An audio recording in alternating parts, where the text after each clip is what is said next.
Économie et société avec Simon-Pierre Savard-Tremblay. Bonjour, bienvenue et merci d'être à l'écoute de cette émission. C'est Simon-Pierre Savard-Tremblay au micro de Économie et société pour la prochaine demi-heure.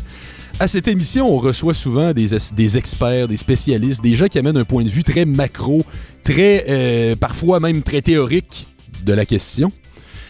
Mais on a décidé aujourd'hui de parler, j'ai décidé d'inviter un jeune entrepreneur pour voir la réalité de la PME. Parce que la PME, la petite et moyenne entreprise au Québec actuellement, c'est ce qui occupe l'immense majorité de notre économie. Jadis dans l'histoire, on se souvient qu'au début, au Québec, au début des années 60, ça a été le développement d'un État québécois qui a été très fort dans l'économie. Par la suite, dans les années 70 et 80, ça a été la classe des grands entrepreneurs, donc de la grosse entreprise, comme Québécois, par exemple, en est un exemple, comme Bombardier en est un autre. Bref, vous voyez ce genre de grand entrepreneur-là. Mais depuis quelques années, c'est la PME, la petite et moyenne entreprise, qui est à l'œuvre. Au-delà de toutes les théories qu'on peut faire là-dessus, c'est intéressant de parler à un acteur du milieu, de voir comment lui a vécu ça avec la part de risque qui vient avec. Je reçois donc aujourd'hui Pierre-Olivier Trempe, qui est directeur et président de Made with Love, qui est une entreprise de spiritueux québécois, en fait, qui organise des concours de cocktails. Il va nous expliquer ça sans doute mieux que moi. Pierre-Olivier Trempe, merci d'être avec nous. Merci beaucoup de l'invitation. Bonjour Simon-Pierre. Alors, qu'est-ce que c'est pour commencer Made with Love, peut-être avant d'aller plus loin? Là? En fait, Made with Love, c'est une grosse compétition de mixologie, de cocktails. On fait une compétition partout à travers le Canada, dans 10 villes. On voit les meilleurs mixologues, donc on les appelle les bartenders, le terme anglo. Et eux, ils font la compétition, ils vont faire une qualification, ils vont faire ensuite une finale régionale où on invite entre 500 et 1000 personnes à venir assister à leur création cocktail pour ensuite faire une grande finale nationale avec les meilleurs bartenders au Canada. Donc, vous en avez dans 10 grandes villes où vous êtes au Canada présentement. Effectivement, oui, d'une côte à l'autre. On commence à Vancouver, on fait aussi en Alberta, à Edmonton, Calgary, Winnipeg, Toronto, Ottawa, Québec, Halifax, Montréal, puis une finale nationale. Tendez-vous quelques perches à l'international aussi? Absolument. Depuis 5 ans qu'on fait l'international. On a commencé au Mexique. On a fait 3 ans au Mexique, à Mexico City. On a fait aussi à Puerto Vallarta, Playa del Carmen, qui sont des destinations de villégiature où est-ce qu'on faisait des événements pour les locaux. Donc, c'est vraiment particulier pour quelqu'un de Montréal d'aller explorer ce marché-là, à travailler avec des Mexicains, des vrais. Et aussi, il y a beaucoup de tequila là-dedans. Il y a beaucoup de tequila, beaucoup de mezcal sur la côte ouest, surtout. Là, quand on faisait Puerto Vallarta, j'ai découvert des produits fabuleux. J'ai découvert aussi un monde de créativité complètement différent que ce qu'on voit ici au Canada dans termes de la culture cocktail. Puis aussi la façon dont les gens travaillent là-bas, c'est pas pareil comme ici. Ça va plus tranquillement. Donc, c'est sûr qu'il faut s'adapter. Puis là, depuis 2 ans, on fait l'Espagne. Donc, on a fait l'année passée avec le groupe Campari, on a fait 9 événements en Espagne en 4 mois. Donc, j'ai déménagé là-bas avec ma famille. Et cette année, on refait les événements. Je m'en vais là-bas dans 2 semaines pour préparer la 2e tournée espagnole. C'est quand même beaucoup de travail, j'imagine, de devoir aller dans différents pays pour se préparer comme ça, s'adapter à une culture locale en permanence. Vraiment, c'est vraiment ça le secret. Je pense que c'est de s'adapter, c'est d'avoir la bonne équipe. Surtout, moi, j'ai des employés qui travaillent avec moi qui sont vraiment bonnes dans ce qu'elles font. Là. Donc, à travailler avec la bonne équipe, ça te permet d'avoir des événements qui réussissent. Puis aussi, l'éducation. C'est quand tu arrives dans un nouveau marché avec un nouveau concept, c'est de toujours répéter qu'est-ce que c'est, pour que le monde l'apprenne et l'assimile, puis après ça devient populaire avec le temps. Là. Combien avez-vous d'employés d'ailleurs en ce moment?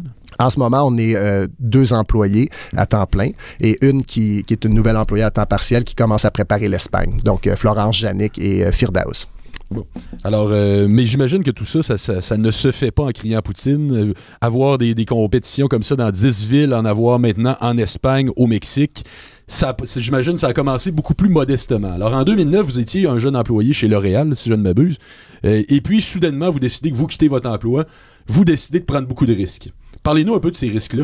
C'était pas... pour moi, ça n'a jamais été soudainement. J'ai toujours su que je voulais avoir ma propre entreprise. En finissant mon baccalauréat à l'UQAM, j'ai appliqué chez L'Oréal et j'ai eu l'emploi chez L'Oréal Canada, qui était le genre d'emploi que quand tu finis un bac en administration, tu veux avoir, parce que tu es bien payé, tu as des assurances, c'est sécuritaire, la voiture qui était fournie aussi avec la carte de crédit. Donc, tu sais, c'est le genre d'emploi qu'à 25 ans, le monde, ils sont comme un peu envieux. Donc, de vous toi. aviez 25 ans cette année. J'avais 25 ans à l'époque. J'ai fait 2 ans là-bas. Puis pendant ces 2 années-là, je pensais juste à quel sera le projet que je vais créer pour pouvoir avoir mon entreprise.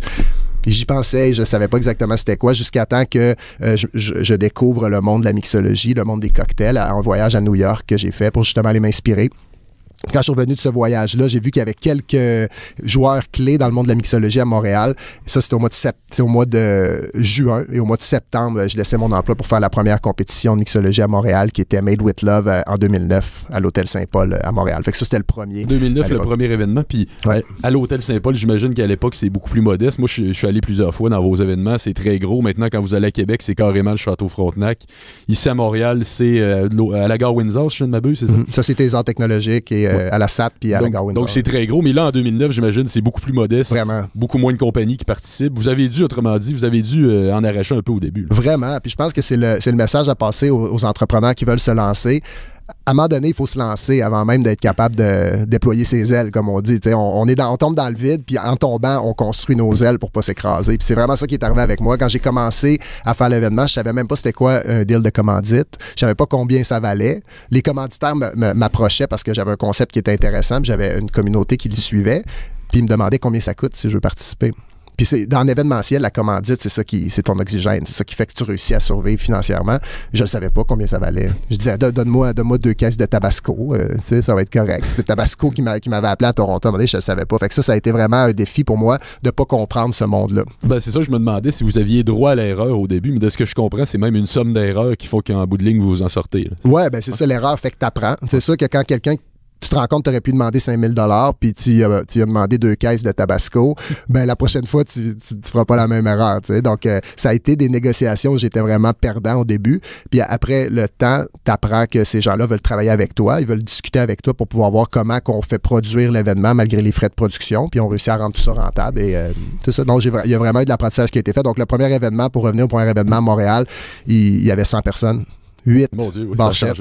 8 bartenders qui participaient, 100 personnes. Donc, c'était vraiment un petit événement. J'étais extrêmement stressé de le côté production logistique. Et tranquillement, on a grandi à aujourd'hui 1500 personnes, 30 bartenders, 30 stations. Là, si on parle du plus gros à Québec. Et on est toujours aux alentours de 20-25 stations, entre 600 et 1200 personnes dans nos événements. Donc, ça a changé. Donc, votre première soirée, c'était déficitaire? Vous avez perdu de l'argent là-dessus? Oui, définitivement. Ouais, même pas. Je me pose même pas la question. C'est sûr que je perdais de l'argent. Je me payais pas de salaire. Et après ça, j'avais l'ambition de le faire à Toronto. Donc, je suis allé à Toronto rapidement. Ou encore, j'ai perdu de l'argent.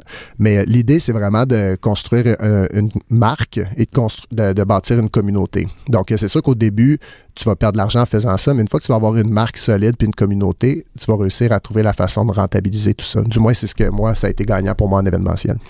Et puis, vous êtes-vous endetté beaucoup là, dans les premiers temps? Oui, vraiment.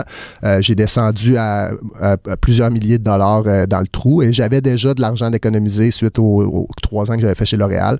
Donc, j'ai perdu tout ça. À un moment donné, même que je m'en allais hypothéquer, j'avais un triplex là, qui était hypothéqué en partie, je m'en allais le réhypothéquer et j'en ai parlé à des membres de ma famille puis ils m'ont dit, là, ça marche pas ton affaire, là.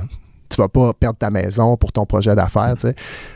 Ta maison, touche pas à ça. T'sais. Essaye de trouver une autre façon. C'est à ce moment-là où est-ce que, pour la première fois de ma vie comme entrepreneur, j'étais au pied du mur. J'étais à un endroit où je devais contacter mes commanditaires et leur dire, regardez, c'est assez, là, les 7 bouteilles de Tabasco. Là. Ce que je veux, c'est que tu me donnes de l'argent pour que je puisse à survivre. Puis sinon, j'arrête. Puis les commanditaires, ils ont comme compris ça, puis ils m'ont supporté. Donc, ça a été vraiment un moment tournant de ma compagnie, là, où est-ce que j'étais le plus endetté et où je devais demander plus, et ils ont accepté. Et puis, est-ce qu'il y a donc... parce que si vous êtes endetté, j'imagine il faut que vous alliez demander des prêts aux banques, mais les banques, évidemment, donnent ça si elles ont confiance dans votre projet. Il faut qu'elles aient confiance dans votre capacité à rembourser. Même chose un peu avec vos rapports avec les commanditaires. Comment vous faites au début quand vous n'avez aucune réputation là-dedans, en fait? Ben, tu sais, comme je disais tantôt, l'image de se lancer dans le vide puis de construire son avion en tombant, là, c'est vraiment l'image de l'entrepreneur en événementiel ou peu importe dans quel domaine. Mais en tout cas, pour moi, ça a été ça parce qu'effectivement, les banques ne te prêteront pas d'argent si tu as un projet entrepreneurial puis tu n'as pas d'actifs puis t'as pas grand-chose pour backer. Une compétition de mixologie, Quelles sont tes preuves, finalement? Bon, Exactement. Ça a pris des années avant que les banques me donnent des marges de crédit sur ma compagnie. Si tu perds de l'argent et tu n'as pas de contrat de commandite, les banques vont pas t'emprunter. Donc, c'est comme un peu tu cours après ta queue. Tu essaies de trouver une façon d'avoir de l'argent, puis tant que tu n'as pas d'argent, tu peux pas en faire puis en demander. Donc, le début est assez difficile à ce niveau-là. Moi, je suggérerais aux gens qui veulent se partir, c'est d'avoir un petit peu d'argent de côté au moment où tu te pars, au lieu de compter sur des prêts. Là.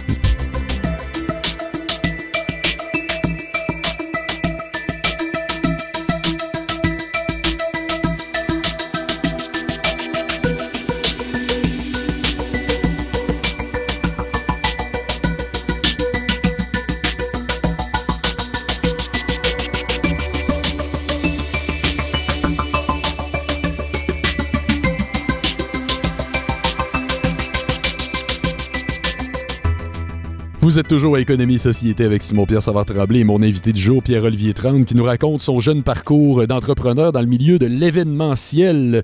Il est PDG, c'est ça votre titre? Directeur et fondateur. Directeur et fondateur de l'entreprise Made with Love qui organise des concours de mixologie. La mixologie, c'est que vous faites le tour finalement de plusieurs comptoirs où vous goûtez à toutes sortes de cocktails et vous votez pour votre préféré à la fin. J'ai bien résumé votre événement? Oui, vraiment. Bon, ben excellent.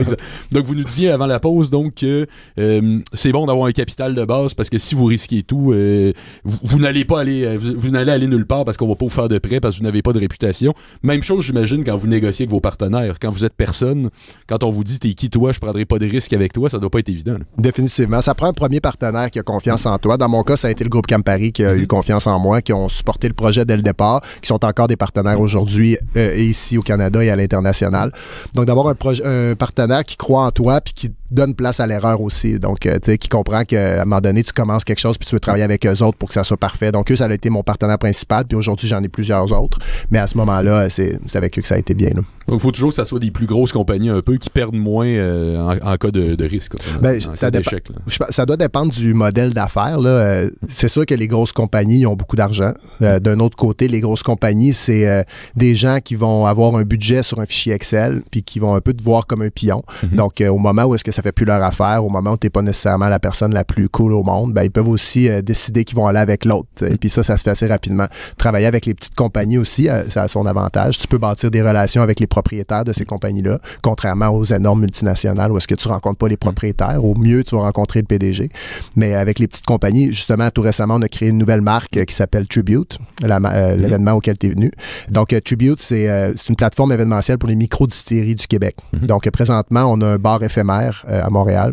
Et dans ce cas-ci, on travaille vraiment avec les petites compagnies, ce qui est passionnant parce que tu rencontres directement la personne qui met son argent là-dedans, dans son fonds de retraite pour créer une vodka ou pour créer un gin.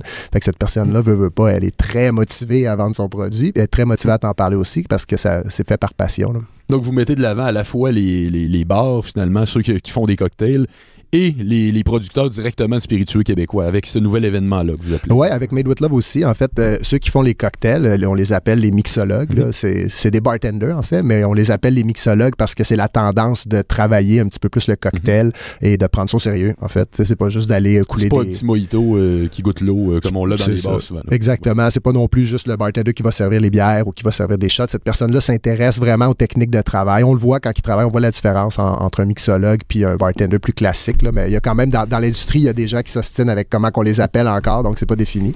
Mais oui, travailler avec les mixologues, c'est très important pour des événements comme Made with Love et des événements comme Tribute. C'est eux qui mettent le produit en valeur. Donc, la communauté qui est construite autour de mon projet d'affaires, c'est une communauté de mixologues. C'est ceux qui font de mon événement un succès.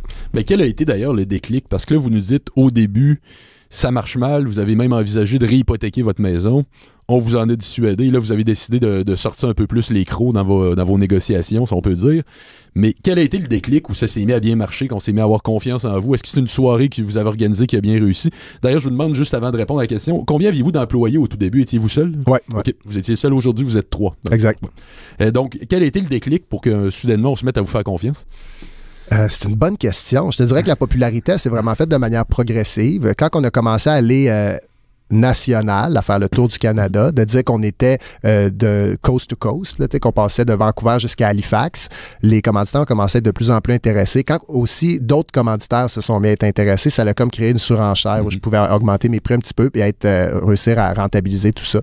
Donc ça a été un moment décisif. Les gros événements qu'on a fait à Québec, avec les images qu'on prenait, on s'est mis à prendre des photos professionnelles, des vidéos professionnelles. Donc le niveau de qualité de nos événements et du contenu qu'on a créé a augmenté, ce qui a fait en sorte que les commanditaires sont venus de plus en plus intéressés à associer leur marque avec ça. Mais ça s'est pas fait du jour au lendemain, vraiment. Là, ça s'est fait progressivement. Donc, est-ce que vous parlez de la prise de photos, donc ce type d'utilisation des médias sociaux-là qui a été très utile pour votre communication personnelle. Donc, diriez-vous que vous, ça a été beaucoup sur Facebook et Twitter que ça vous a permis de rouler, finalement? Extrêmement important. Oui. Extrêmement important. Ce sont des plateformes qui permettent de faire une communication à une communauté ciblée sans que ça soit trop coûteux.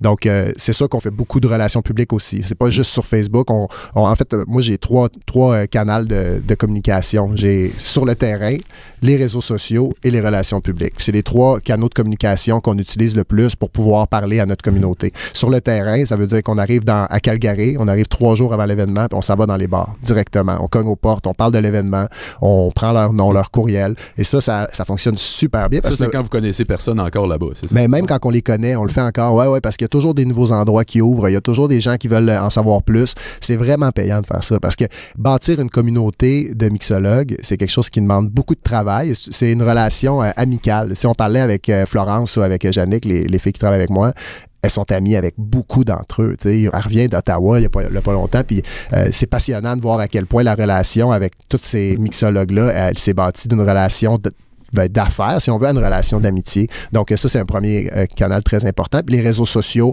aussi, une fois qu'on les a rencontrés en personne, on les ajoute sur Facebook, on les fait aimer notre page, nos événements, et il y a beaucoup qu'on peut communiquer en utilisant Facebook, Instagram, surtout dans notre cas, et Twitter pour les médias. Donc, c'est beaucoup du réseautage, autrement dit. Définitivement.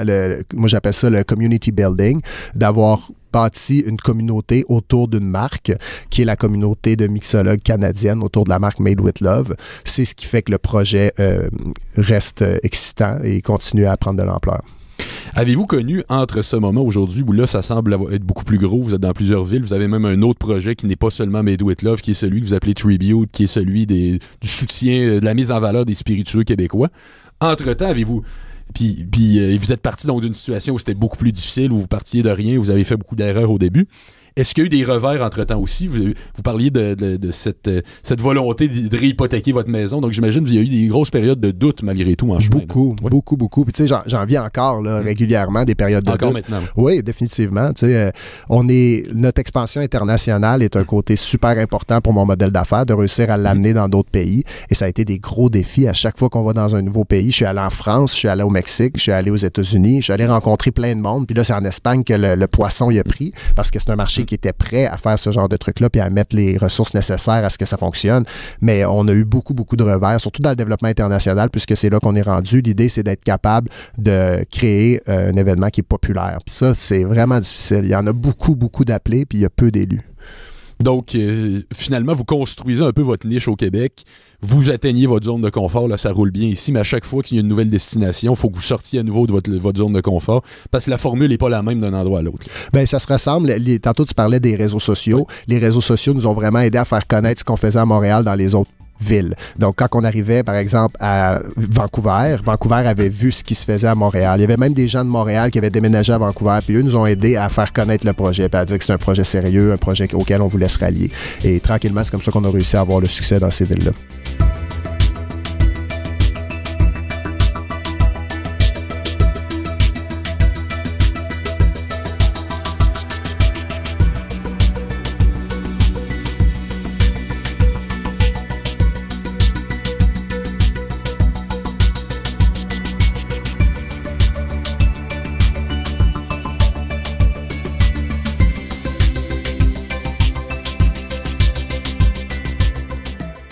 Vous êtes toujours à Économie Société avec Simon-Pierre Savard-Tremblay pour le dernier segment de cette émission, de même qu'avec mon invité du jour, Pierre-Olivier Tremble, qui est directeur et fondateur de Made with Love, qui est une entreprise de mixologie, donc de concours de cocktails, qui nous parle de son parcours d'entrepreneur aujourd'hui.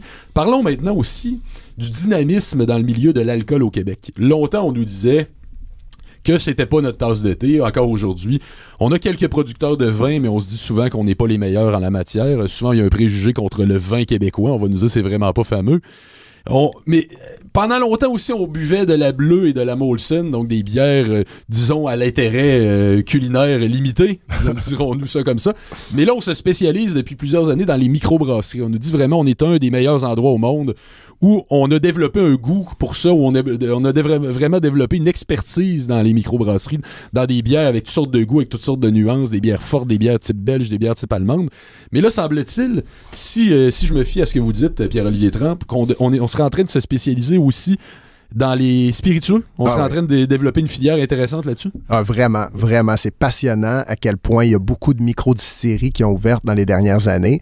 Comme tu disais, le monde de la bière, c'est rendu des microbrasseries. Il y en a partout et c'est des produits de qualité. Maintenant, il y a eu les micro-distilleries qui ont commencé dernièrement et qui sont supportées par des programmes gouvernementaux, qui sont supportés par la SAQ. Donc, il y en ouvre de plus en plus et c'est des produits de qualité. Donc, présentement, on retrouve particulièrement des vodkas et des gins, étant donné que ce sont des produits qui ne nécessitent pas de vieillissement et la tendance est très jeune. Mais là, on commence à voir les premiers whiskies qui sortent, qui ont vieilli des 3 ans en baril, des whiskies dry, des whiskies de seigle, pardon.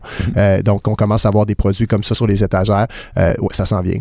Puis vous, dans vos événements, parce que là, si on se promène sur la rue Saint-Laurent ces jours-ci, à peu près une journée sur 2, je fais un ratio, là, c'est pas toujours, parce que des fois, c'est des journées collées également, vous organisez des 5 à 7 au bar éphémère qui est connecté avec le bar Midway. Peut-être ça dit plus quelque chose aux gens, là, parce que la grande entrée sur Saint-Laurent, c'est indiqué le Midway. En arrière, dans la petite salle, vous organisez des 5 à 7 presque à chaque jour au mois de février, où vous mettez en valeur un spiritueux québécois. À chaque jour. Exact. Moi, je suis allé la semaine dernière, c'était une absinthe québécoise même. Oui, exact. C'était toute une belle soirée. On a eu le propriétaire, fondateur, maître distillateur, Jean-Philippe Doyon, qui était avec nous de l'absintherie des Cantons. Encore une fois, on a vu à quel point ce sont des gens passionnés, des personnages le fun à découvrir. À chaque soir, nous, on va avoir un producteur comme ça qui va se pointer pour venir nous parler de sa passion, de son produit. Et on reçoit sur réservation 40 personnes à peu près pour venir assister à la présentation. C'est très informel. C'est une présentation qui se fait sans micro, sans acétate. C'est juste une présentation au bar. Il va parler de ce qu'il fait, accompagné d'une dégustation de son produit. Et ensuite, bien, naturellement, on a le menu. On a un menu cocktail. Donc, pour ceux qui sortent un peu dans les bars à cocktails, on a un menu de 12 cocktails classiques faits exclusivement avec des produits québécois. Notre derrière de bar, on retrouve à peu près une trentaine de bouteilles exclusivement des produits québécois. Tantôt, je parlais des gins. On a une sélection de plus de 10 gins différents. On a des essences de whisky. On retrouve des eaux de vie, des liqueurs. Donc, il y a vraiment beaucoup de producteurs intéressants. Je vous invite à venir voir ça, vraiment. Mais donc, outre cela, ça veut dire que si vous les avez remarqués, c'est qu'ils existaient déjà. C'est des petites entreprises, des petits distillateurs, qui étaient déjà en ascension. Bien, vraiment, ils sont encore petits, ils sont encore en phase de croissance.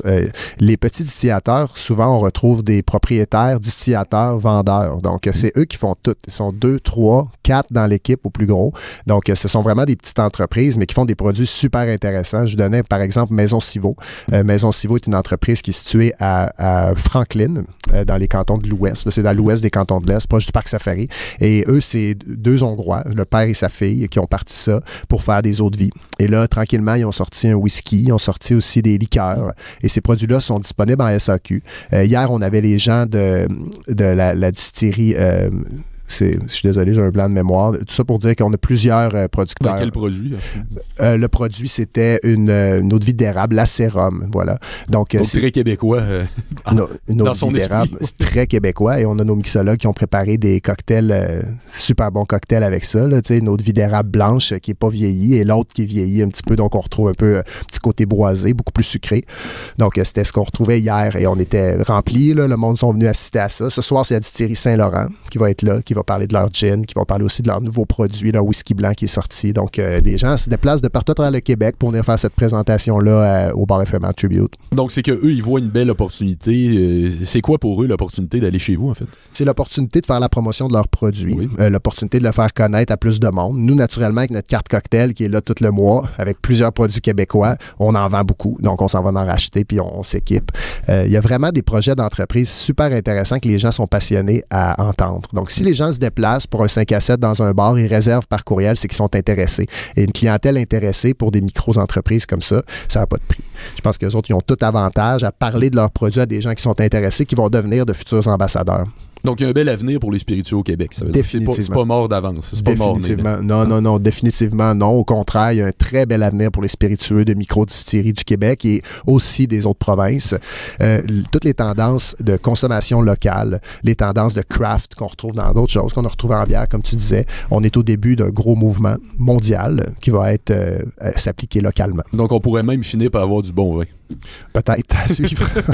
À suivre. Mais est-ce que justement, avec nos conditions climatiques, vous dites on pourrait quand même être bon dans les spiritueux? Je connais mal la production en la matière, mais est-ce que le fait d'être dans un pays très froid comme le nôtre, ça pose problème? Non, ça dépend de quel genre de spiritueux que tu fais. Comme tu dis, les cognacs, peut-être ça serait plus difficile. Je connais pas je suis pas un expert là, dans le domaine de la distillation, mais tu sais, par exemple, le raisin, c'est sûr que en France, c'est parfait pour faire pousser du raisin. Ici, on en fait pousser aussi, mais ici, on fait pousser des des pommes. On fait pousser de très bonnes pommes. Donc, on peut faire des eaux de vie de pommes. On peut faire aussi des styles de Calvados, qui sont pas Calvados parce que c'est une appellation d'origine contrôlée. Mais ça va être un genre d'eau de vie de pommes vieillie en baril. Et on en fait des très bonnes. Le domaine de la France, Michel Jaudoin, font de très bonnes eau de vie de pommes. Ça s'appelle le Georgetienne. C'est un produit qui est vieilli. Je le conseille à tous. Après ça, tout ce qui est le travail des petits fruits aussi. Donc, si on veut faire des eaux de vie de framboise, présentement, qu'il y en a sur le marché avec Maison Civaux, des liqueurs de bleuets, de cassis, tous les petits fruits poussent très bien au Québec. Donc, au contraire, je pense que le Québec, c'est un territoire d'opportunité en termes de spiritueux, plus que de limites. Puis au niveau des prix, est-ce que c'est compétitif par rapport aux produits étrangers? C'est ça que c'est un petit peu plus cher. C'est des produits qui sont haut de gamme. C'est des produits qui sont dans des bouteilles un petit peu plus petites, un petit peu plus chères. Donc, les produits de grande distillerie vont se retrouver autour de 25 $, 1 $ l'once, tandis que ici, les produits de microdistillerie vont se retrouver plus autour de 1,50 $, 1,82 $ l'once. Donc, c'est un petit peu plus cher, mais tu retrouves un produit qui est consommé moins, consommé mieux, et t'encourages le marché local, t'encourages l'environnement. Puis la qualité est au rendez-vous et c'est fait avec amour, pour reprendre le nom de votre entreprise. Définitivement. Alors, Pierre-Olivier Tram, si on veut en savoir plus, où est-ce qu'on va, qu'est-ce qu'on fait, qu'est-ce qu'on tape sur Internet? Donc, juste Tribute sur Google, Tribute barre éphémère, vous allez pouvoir voir ça. Notre site Internet, c'est Tribute to Craft, donc l'hommage aux artisans. Et vous allez pouvoir voir notre site Internet avec tous les événements. Il nous reste encore à peu près 7 événements là, jusqu'à la fin du mois, dont la Maison Civaux que je vous parlais tantôt, les Spiritueux d'Iberville qui font un amermelade, un amer noir, des produits apéritifs italiens faits au Québec. Donc, des produits super intéressants. Il nous reste aussi l'événement de White Keys, l'événement du lancement de Georgetienne. Donc, plusieurs événements intéressants qui nous restent. Donc, je vous invite à regarder ça sur notre site Internet. Puis votre prochain événement Made with Love, c'est pas tout de suite, hein? Non, ben c'est bientôt. En fin de compte, nous, on va être à Ottawa le 19 mars. Mais disons pour les Montréalais, ça. Pour les Montréalais, on revient à Québec au mois de mai pour le Québec. Et puis pour les Montréalais, c'est au mois de décembre. Au mois de décembre, parfait. Donc, on peut aller, on tape Made with Love sur Facebook ou sur Google, puis on devrait trouver tous ces détails-là. Oui, définitivement. Bon, ben, Pierre-Olivier Tram, fondateur et directeur de Made with Love et maintenant de Tribute qui contribue, du moins, qui donne un soutien aux spiritueux québécois, qui nous a permis aujourd'hui d'en savoir plus sur le dynamisme qui habite ce milieu-là. Merci d'avoir été avec nous. Merci beaucoup, Simon-Pierre. Alors, c'est tout pour aujourd'hui. C'était Simon-Pierre Savard-Tremblay sur les ondes de Économie et Société. Je vous retrouve même heure, même poste, la semaine prochaine. Au plaisir.